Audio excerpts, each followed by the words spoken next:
Assalamualaikum and hi. My name is Muhammad Izzuddin Aiman bin Rosli. Today, I would like to share about basic good agricultural practice or agronomic practice of oil palm. For a table of contents, I have 4 points. 1. Introduction. 2. Nursery. 3. Fertilizer application.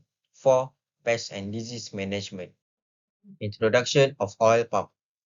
A crop that yields edible oil is the oil palm. In addition to certain other regions of the world, it is cultivated commercially in Southeast Asia.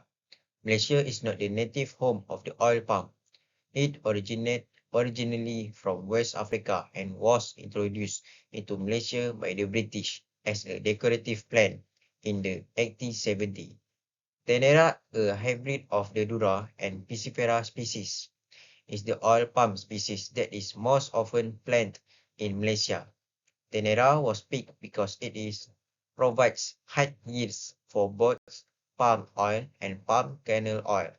The world's most productive oil-producing crop is the oil palm. 2. Nursery. The administration of the oil palm nursery is an important phase in the creation of high-quality oil palm seedlings. The quality of oil palm seedlings, which is greatly dependent on effective nursery management and practice, is one of several elements that affect an oil palm plantation's production. Operators of nursery are given standards for generating high-quality oil palm seedlings under the Code of Good Nursery Practice for oil palm nurseries. 1. Both germinate seeds and plants generated in tissue culture are delivered to the nursery, where they are planted in a mixture of topsoil and sand. 2. The seedlings are raised in the main nursery until they are prepared for field planting. The primary nursery should be situated in a region with fertile soil and sufficient drainage. Additionally, it must be shielded from ferocious gusts and bring sunshine. 3. Fertilizer application. The growth of a newly planted crop of oil palm requires a balance of micro and micronutrients since it is a heavy feeder. The first fertilizer application should be made 3 months after planting. Depending on the amount of nutrients present, the appropriate dose of fertilizer may be applied in a straight or complicated form. The finest fertilizer for palm trees will also contain micronutrients like magnesium, magnesium, and iron, as well as potassium levels that are equivalent to or higher than its nitrogen levels.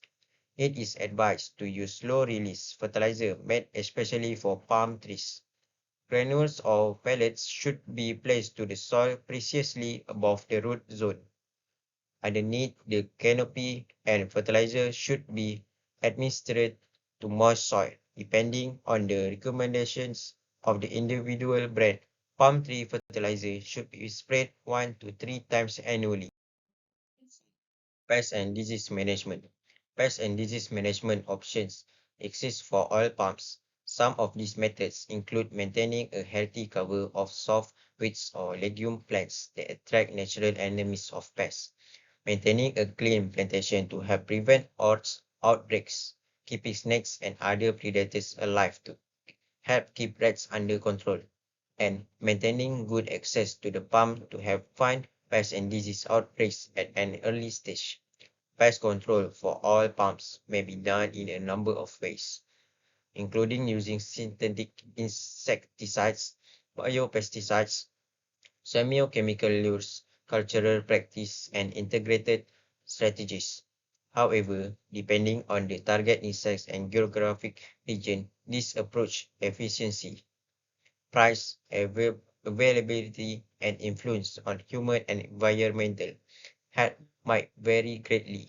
For a sustainable and long-term control of pests and disease in oil palm, more efforts in these areas will provide better management of pests and disease.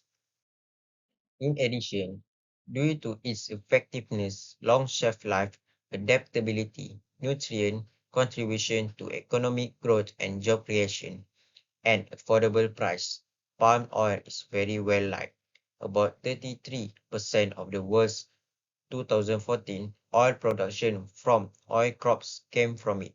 Humans used 7.7 kilograms of palm oil on a global average in 2015. Thank you. That's all from me.